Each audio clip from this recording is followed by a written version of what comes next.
Shalom. Ada sukacita, amin. Saya buka masker ya. Jarak kita cukup jauh. Tema kita pada sore hari ini menjadi saksi kuasa kebangkitannya. Kita minggu lalu telah memperingati bagaimana Yesus bangkit dari antara orang mati. Menunjukkan bahwa dia adalah Allah, dia Tuhan, dia berkuasa. Ya, kebangkitannya menunjukkan bahwa dia Tuhan yang berkuasa, bahwa maut tidak berkuasa atas dirinya. Menjadi saksi kuasa kebangkitannya. Saudara yang terkasih di dalam Tuhan, dalam Kisah Para Rasul pasal 3 ayat 15, firman Tuhan berbunyi demikian. Demikianlah ia, pemimpin kepada hidup, telah kamu bunuh, tetapi Allah telah membangkitkan dia dari antara orang mati. Dan tentang hal itu kami adalah saksi. Tentang hal itu kami adalah saksi. Yang menarik Bapak Ibu Saudara yang terkasih dalam Tuhan, siapa dia ya yang dibunuh pada Jumat Agung itu, yang mati, yang menyerahkan nyawanya untuk tebusan dosa umat manusia. Dan ternyata dia adalah yang memimpin orang kepada kehidupan yang abadi, kehidupan yang kekal, yang memberi hidup.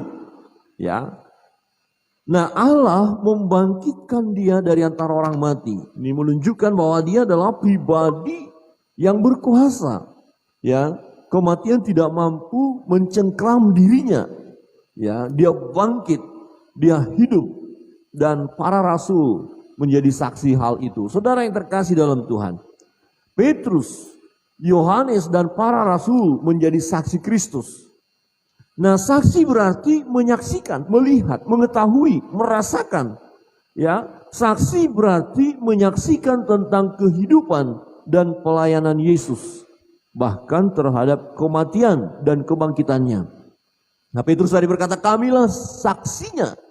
Kami yang melihat, kami yang tahu persis tentang keadaan itu. Kami yang tahu tentang Yesus.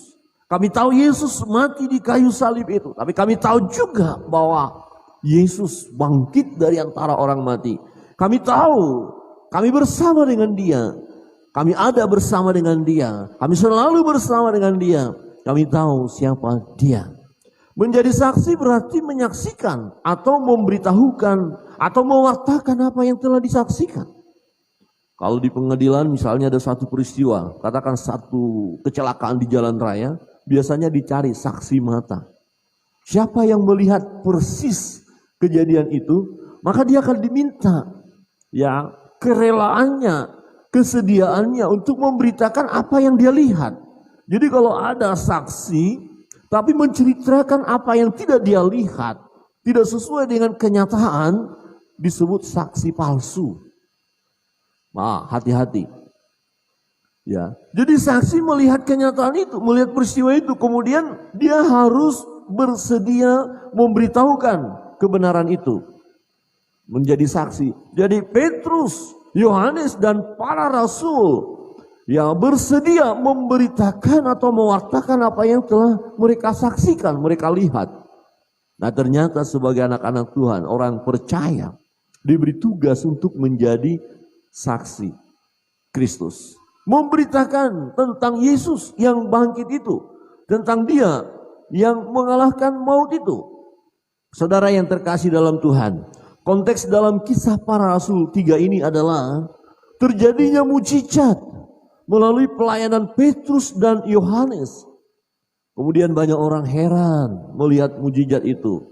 Orang lumpuh kok bisa berjalan. Di pasal 12, Petrus melihat orang banyak itu lalu berkata, hai orang Israel, mengapa kamu heran tentang kejadian itu? Dan mengapa kamu menatap kami seolah-olah kami membuat orang itu berjalan karena kuasa atau kesalehan kami sendiri? Nah, mengapa orang itu bisa berjalan? Yang lumpuh itu sejak lahirnya, kurang lebih dia sudah berusia 48 tahun. Yang pekerjaannya ya diantarkan orang di pintu gerbang bait suci, kemudian dia duduk dan kemudian dia mengemis, meminta-minta. berharap akan belas kasihan orang. Sekian lama dia menderita, kemudian ketika Petrus melayani orang itu, terjadi mujizat. Kemudian orang melihat ini, dengan kuasa apa orang ini membuat mujizat? Nah, mereka mempertanyakannya. Jadi kalau ada hamba Tuhan melayani saat ini, didoakan terjadi kesembuhan, didoakan terjadi mujizat. Ya, orang mulai bertanya, ini dengan kuasa apa? Apakah Allah yang mengerjakannya atau orang ini pakai kekuatan lain, sihir, ya, kekuatan-kekuatan dari kuasa gelapkah? Karena memang kuasa-kuasa kegelapan juga mulai membuat sesuatu mujizat. Dan kemudian orang mulai tertarik dengan mujizat. Dia pikir itu dari Tuhan. Itu bahayanya. Padahal bukan dari Tuhan. Orang Israel waktu itu heran. Ini pekerjaan siapa? Dan di dalam Kisah Para Rasul 4 ayat 7. Lalu Petrus dan Yohanes dihadapkan kepada sidang itu. Dan mulai diperiksa dengan pertanyaan ini. Dengan kuasa manakah atau dalam nama siapakah kamu bertindak demikian itu? Siapa yang bisa menyembuhkan orang yang lumpuh ini? Siapa yang bisa membuat mujizat atas nama siapa? Kuasa siapa?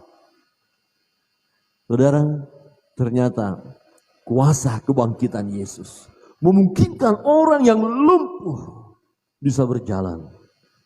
Ya, sembuh penyakitnya. Mengalami kekuatan, pemulihan. Dan pengharapannya selama ini terkabulkan. Ya, dia ingin mengalami mujizat daripada Tuhan. Dalam Kisah Para Rasul 4 ayat 10.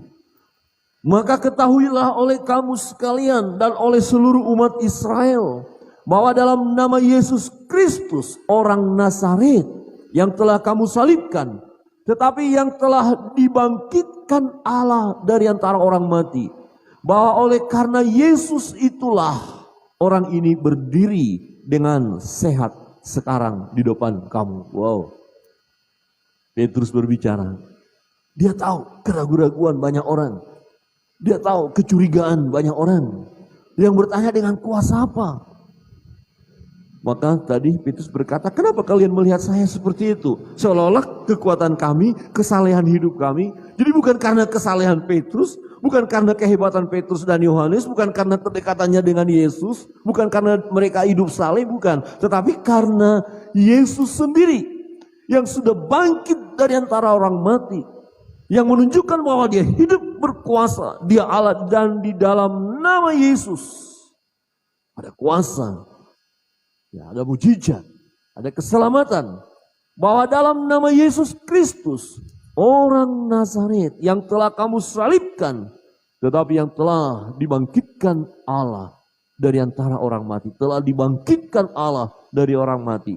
Bahwa oleh karena Yesus itulah orang ini berdiri dengan sehat sekarang di depan kamu. Saudara yang terkasih dalam Tuhan. Menjadi pertanyaan bagi kita, mengapa kita harus menjadi saksi kuasa kebangkitan Tuhan Yesus? Perlukah kita menyaksikan kebangkitan Yesus? Atau kita berdiam diri saja? Ya, kebenaran firman Tuhan pada malam hari ini mengingatkan kita harus menjadi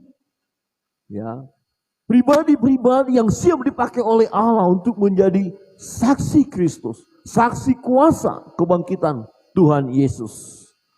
Alasan yang pertama, saudara yang terkasih dalam Tuhan, sebagaimana Petrus, Yohanes, dan para rasul yang berkata, kamilah saksinya.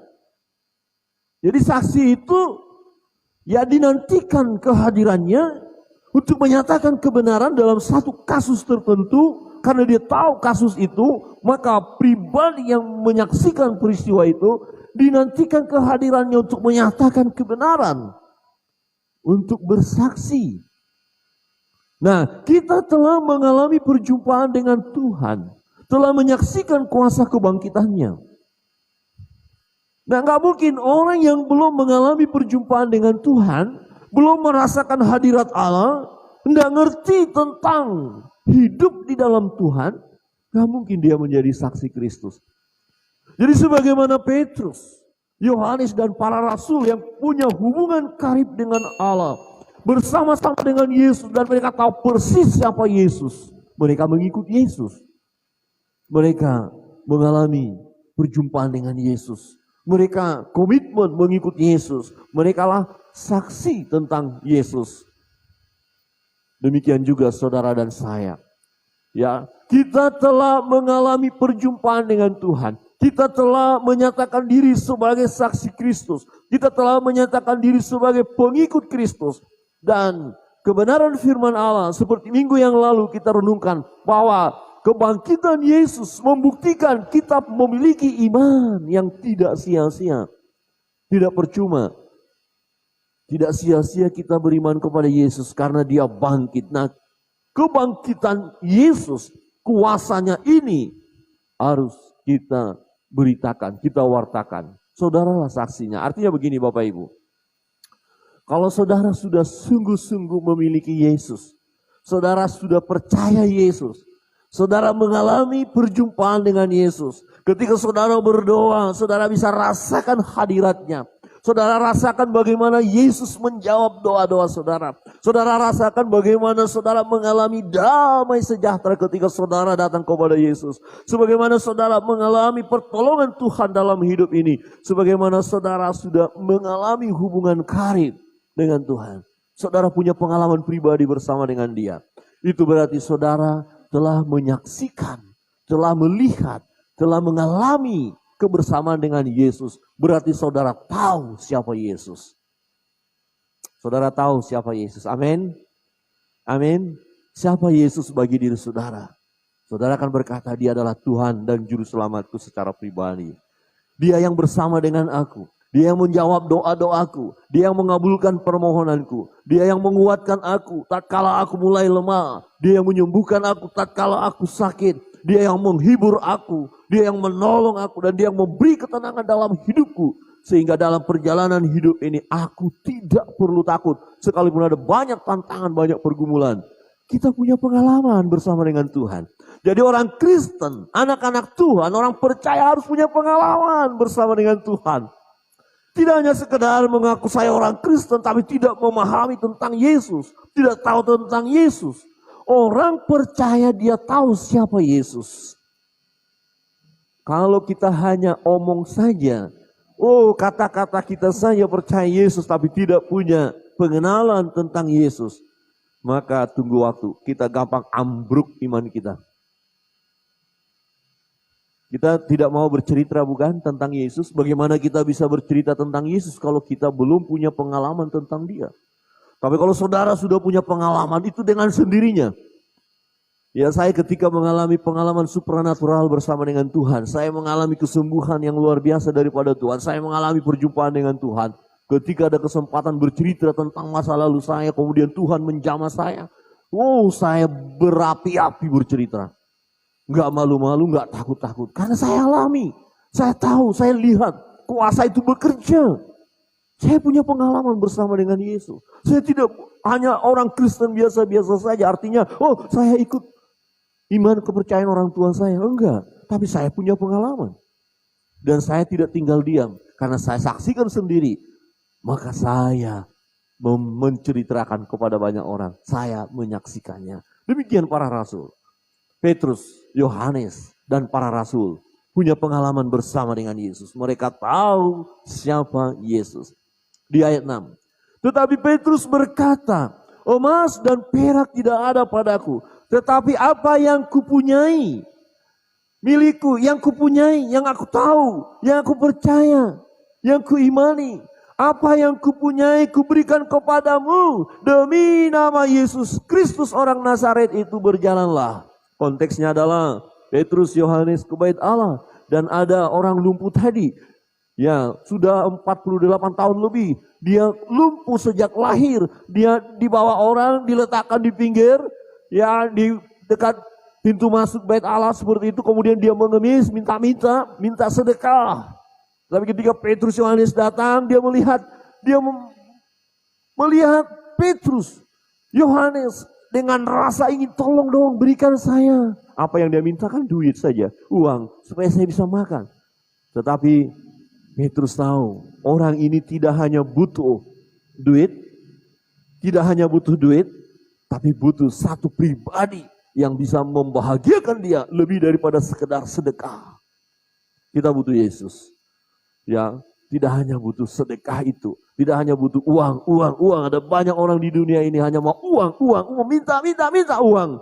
Tetapi belum mengalami perjumpaan dengan Yesus. Petrus, Yohanes tahu ada kebutuhan orang ini. Dia tidak hanya sekedar butuh uang sebenarnya. Dia butuh Yesus. Dan Petrus tahu hal itu. Petrus sudah punya pengalaman dengan Yesus. Bersama dengan para murid. Dan dia bagikan itu. Ya, orang yang sudah mengalami perjumpaan dengan Tuhan, dia tidak akan mungkin tinggal diam. Dia akan bercerita tentang pengalaman bersama dengan Tuhan, bersama dengan Yesus. Ketika orang ini ya dengan rasa iba, ya pemandangan yang sangat yang membutuhkan belas kasihan, kira-kira minta dong, bagi dong. Tapi Petrus melihat. Dan Petrus berkata apa? Emas dan perak tidak ada padaku. Ya, aku tidak akan bisa memberikan harta bagimu, uang bagimu. Tetapi apa yang kupunyai, apa yang dipunyai oleh Petrus. Petrus punya iman. Petrus punya pengalaman bersama dengan Yesus. Petrus punya sesuatu yang sangat berharga, yang sangat luar biasa yang telah dia miliki dan dia mau supaya orang lumpuh ini memilikinya. Jadi jangan sekedar hanya butuh uang, tapi perlu manusia itu butuh Yesus. Amin. Coba lihat kiri kanan dan katakan, jangan hanya butuh uang. Agak sedikit senyum. Kalau ada orang hari-harinya kerja nggak mau tahu tentang Tuhan, katakan, jangan hanya butuh uang. Ya, Anda butuh Yesus. Coba lihat kiri kanan dan katakan, Anda butuh Yesus. Amin. Siapa di sini yang sudah memiliki Yesus? Angkat tangan. Di dalam hidupnya sudah ada Yesus. Coba yang sudah memiliki Yesus. Hanya 1, 2, 3, semua ya. Benar saudara sudah memiliki Yesus. Benar sudah punya pengalaman pribadi bersama dengan Yesus. Amin. Maka bagikan itu. Ya. Tuhan tidak menuntut kita membagikan apa yang tidak kita punya. Ya, kuasa kebangkitan Yesus kita bagikan. Dan ketika Petrus memberikannya, wow, luar biasa, mujizat terjadi. Mujizat terjadi. Memang akhir-akhir ini ada pengajaran-pengajaran yang menggoncangkan iman orang percaya yang berkata nggak ada lagi mujizat, nggak usah percaya mujizat. Yang ada sekarang kita andalkan teknologi. Teknologi boleh kita pakai, tapi jangan lupa teknologi punya batas. Ya, tetapi mujizat masih ada dan kuasa kebangkitan Yesus memungkinkan mujizat itu terjadi bagi setiap orang. Tentu yang percaya kepada Dia. Amin. Itu yang dibutuhkan oleh orang lumpuh ini. Memang dia butuh makan minum. Selama hidupnya dikatakan tiap-tiap hari dia dibawa ke tempat itu. Ya, diletakkan di tempat itu. Lumpuh tak berdaya. Berdiam saja. Tetapi hari itu apa yang terjadi? Ya, ketika dia berjumpa dengan Petrus, Yohanes. Dan Petrus bersama Yohanes tahu betul kebutuhan orang ini. Dan kebutuhan orang ini dimiliki oleh Petrus dan Yohanes. Apa yang aku punya, kuberikan kepadamu. Apa yang dia punya? Satu pribadi yang luar biasa. Ya, yang mampu menyembuhkannya. Yang mampu membahagiakan dia. Demi nama Yesus orang Nazaret itu berjalanlah. Kemudian Petrus memegang tangan orang itu. Dan orang itu bangkit. Dan orang itu melompat. Orang itu bersuka cita. Orang itu menari-nari. Orang itu memuji Tuhan. Saudara bisa bayangkan 48 tahun. Dalam keadaan hanya duduk tak berdaya. Kemudian mengalami mujizat dari Tuhan. Oleh karena dia percaya kepada Tuhan. Demi nama Yesus kata Petrus kepadanya. Berjalanlah. Dan ini diresponi. Si lumpuh itu. Bukan anak-anak. 48 tahun. sudah cukup tua, sudah cukup lama menderita. Tetapi karena Petrus membagikan apa yang dia miliki, yaitu iman, yaitu nama Yesus, disaksikannya kepada orang ini. Orang ini sembuh, dia berdiri, dia berlari, dia melompat, dia mengikuti. Petrus bahkan ke bait Allah, pengalaman yang pertama. Setelah dia sembuh, bersama dengan Petrus waktu masuk ke bait Allah, dia masuk ke bait Allah. Saya merasa ini sesuatu kebahagiaan yang luar biasa. Oke, kalau saudara dapat berkat uang, baik, bahagia. Tapi tidak dapat dibandingkan ketika orang ini masuk dalam hadirat Allah. Dia bersuka cita karena nama Yesus. Coba kalau Petrus dan Yohanes tidak menyaksikannya, maka orang ini akan tetap tak berdaya. Dan banyak orang hari-hari ini tak berdaya. Karena orang-orang yang menyaksikan tentang Yesus Kristus, yang sudah punya pengalaman tentang Yesus, tidak menjadi saksi. Kalau saudara dan saya dalam hidup ini mau menyaksikan tentang kuasa kebangkitan Kristus, bercerita tentang Yesus, akan banyak orang yang akan bersuka cita. Gereja tidak menjadi sepi dan kosong, tapi gereja akan penuh. Dan sebagaimana firman Tuhan katakan, orang-orang akan berbondong-bondong datang ke bait Allah, hanya menyembah, memuji, memuliakan Tuhan. Itu nanti akan terjadi. Tetapi pada masa kita kini, ya, ada andil kita, harus ada, sebab Tuhan memerintahkan kita untuk pergi dan menjadikan saksi. Ya, kalau Roh Kudus turun atas kamu, pergilah dan jadilah saksi. Yerusalem, Yudea, Samaria, dan ujung-ujung bumi. Saat ini waktunya. Nah, persoalan adalah, adakah kita sudah memiliki Kristus itu? Ini penting. Nah, mungkin saya akan terus dorong Bapak Ibu, ayo bercerita tentang Yesus, sementara saudara nggak punya pengalaman tentang Yesus. Nggak bisa. Cerita apa yang mau kita ceritakan? Ya, saya dari kecil tidak pernah menceritakan tentang nama Yesus sampai saya merantau. Karena saya nggak paham tentang Yesus. Saya tidak mau tahu tentang dia. Padahal dari kecil Kristen, nggak pernah bercerita, oh Yesus Tuhan, nggak ngerti. Apa itu Allah Bapa, Anak, dan Roh Kudus, nggak ngerti. Apa itu Roh Kudus, nggak ngerti. Kok Yesus mati di kayu salib, nggak ngerti. Tetapi ketika ya saya mengalami perjumpaan dengan Tuhan, ya saya memahami tentang dia, saya percaya kepada dia, dan saya menjadi pengikut dia, saya menjadi pelayannya.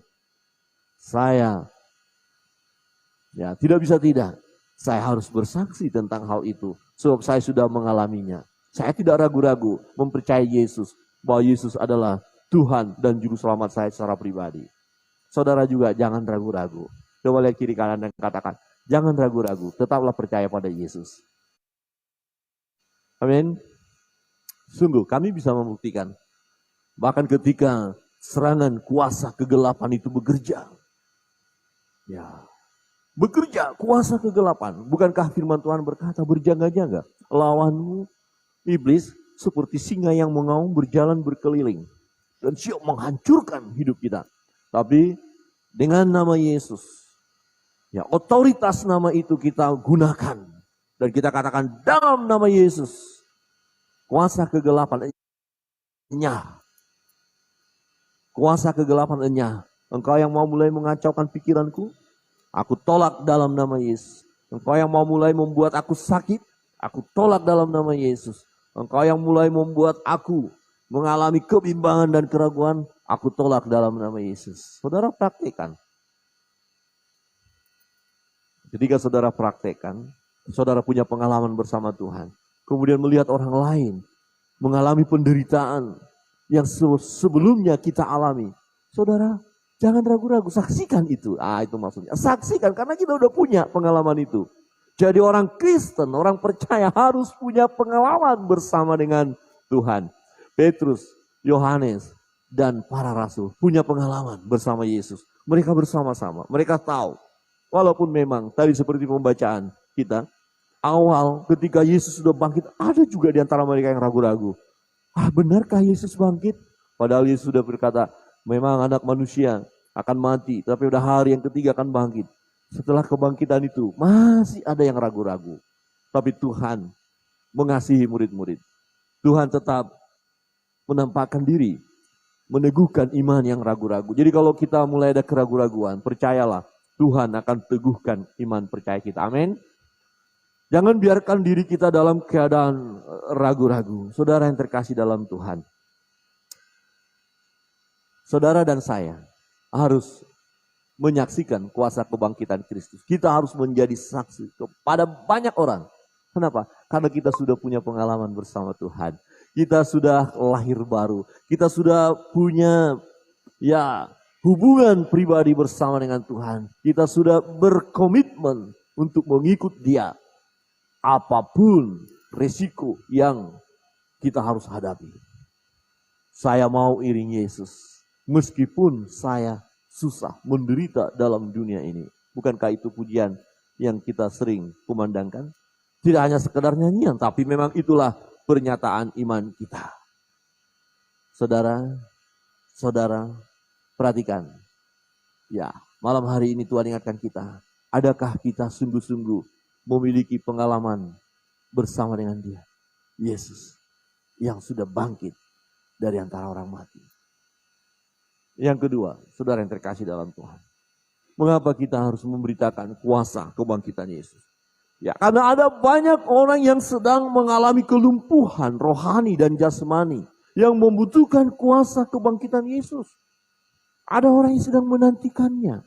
Saudara perhatikan si lumpuh tadi, 48 tahun menderita. Dan sejak dia bisa dibawa untuk mencari duit minta-minta itu.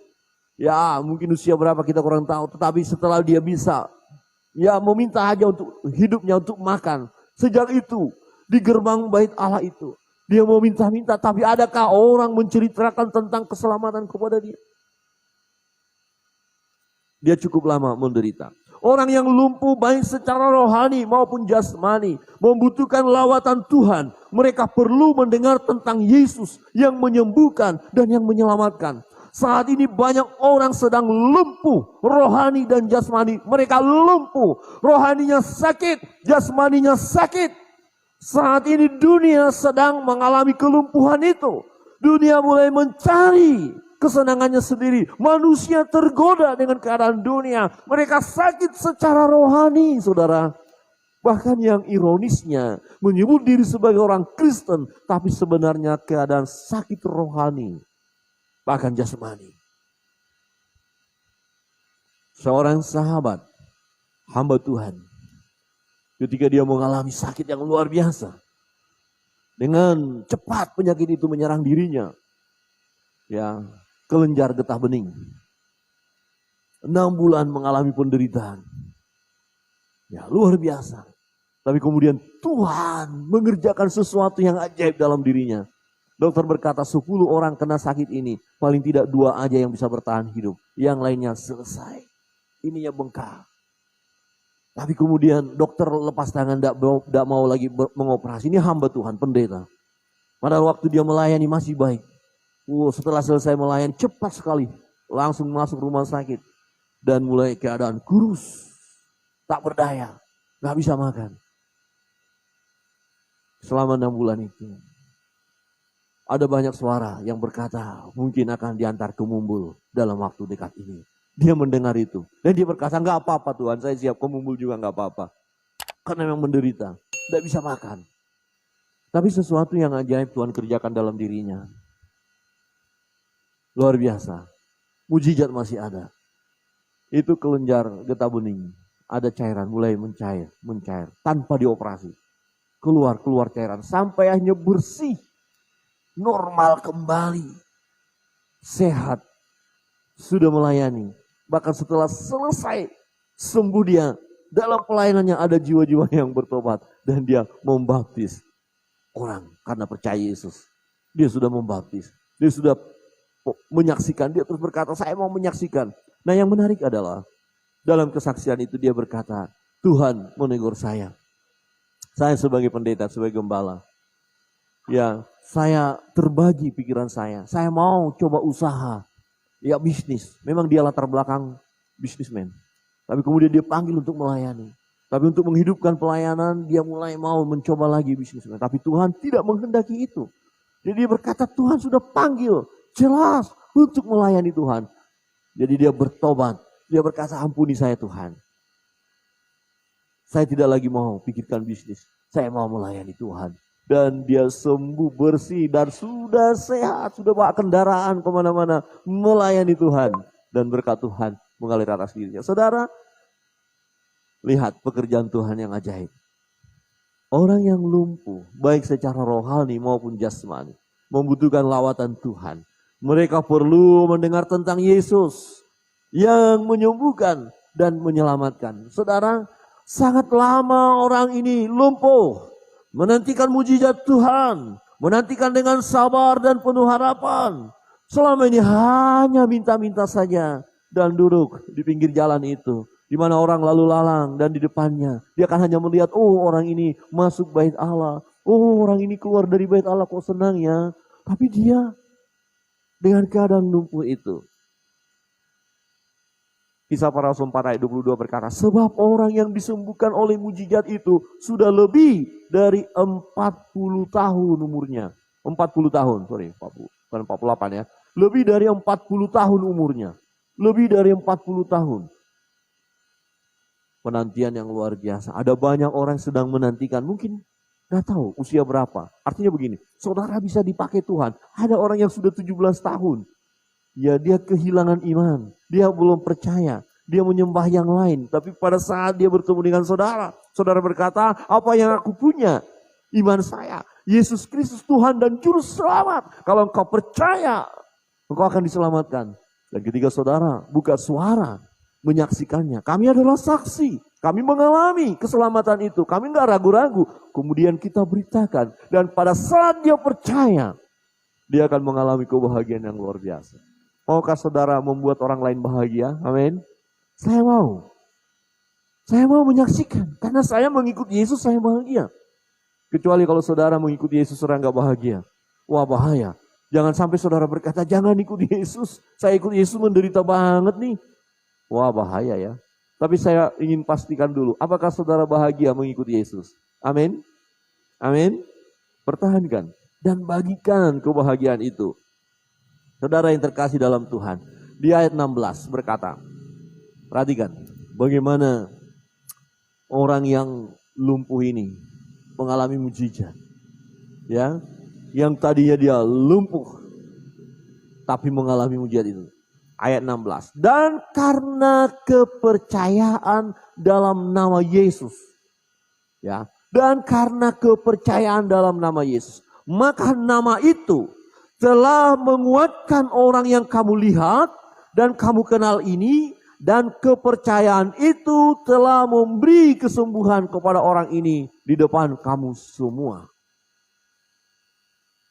Jadi ini bukan hanya sekedar nama, sekedar disebut dalam nama Yesus sembuh, kemudian tak berdaya apa-apa. Kenapa? Kan Tuhan Yesus juga mati, gak dibangkitkan. Bagaimana dia bisa membuat saya sembuh, mujizat? Tapi karena Yesus bangkit dari antara orang mati, dia hidup, dia berkuasa, maka dia bisa buat mujizat itu. Ya, dia bisa menyelamatkan orang itu. Ini buktinya. Karena kepercayaan dalam nama Yesus. Kan Petrus bercerita, nanti dia kasih tahu semua. Ini nama itu loh yang menyembuhkan, yang kalian salibkan itu. Tapi telah dibangkitkan Tuhan, dibangkitkan oleh Allah. Dia berkuasa, dialah Tuhan. Tetapi kalian menolak. Ya kalian gak dapat apa-apa. Tapi orang ini percaya. Nah maka orang yang percaya, dialah yang mengalami kebahagiaan, dia mengalami mujizat, dia mengalami kesembuhan. Mengapa dia percaya? Karena ada yang menyaksikannya, karena ada yang bercerita kepada dia tentang Yesus, ada yang membagikan iman kepadanya. Saudara, kalau saudara dan saya, masing-masing kita, katakan tiap-tiap tahun, ya ada 10, 20 orang yang kita beritahukan tentang iman kita kepadanya, kita bagikan dan mereka respon dengan positif. Wow, luar biasa. Ya katakan 30 orang kita saat ini. Kali 2. Tambah nolnya satu lagi. Berarti berapa? 600. 600 jiwa. Orang datang kepada Tuhan. Ada baptisan 600 jiwa. Wow, luar biasa bukan? Amin. Coba lihat kiri kanan dan katakan, wow, luar biasa. Itu kalau kita bergerak. Maka penting jadi saksi. Kita harus menyaksikannya. Petrus menyaksikan Yesus yang bangkit dari antara orang mati kepada orang lumpuh. Dan ketika orang lumpuh itu mendengar dan percaya, maka mujizat terjadi dalam hidupnya. 40 tahun lebih. Bukan 48 ya, 40 tahun lebih, dikatakan lebih berapa, enggak tahu. 40 tahun lebih. Ada banyak orang saat ini yang sedang menantikan itu. Dia lumpuh secara rohani. Lumpuh juga secara jasmani. Sakit-sakitan juga. Tubuh juga sakit, rohani juga sakit. Maka butuh Yesus. Saudara, Kisah Para Rasul 4 ayat 4. Tetapi di antara orang yang mendengar ajaran itu, banyak yang menjadi percaya. Ajaran apa? Ajaran yang berkata bahwa Yesus bangkit ya dari antara orang mati.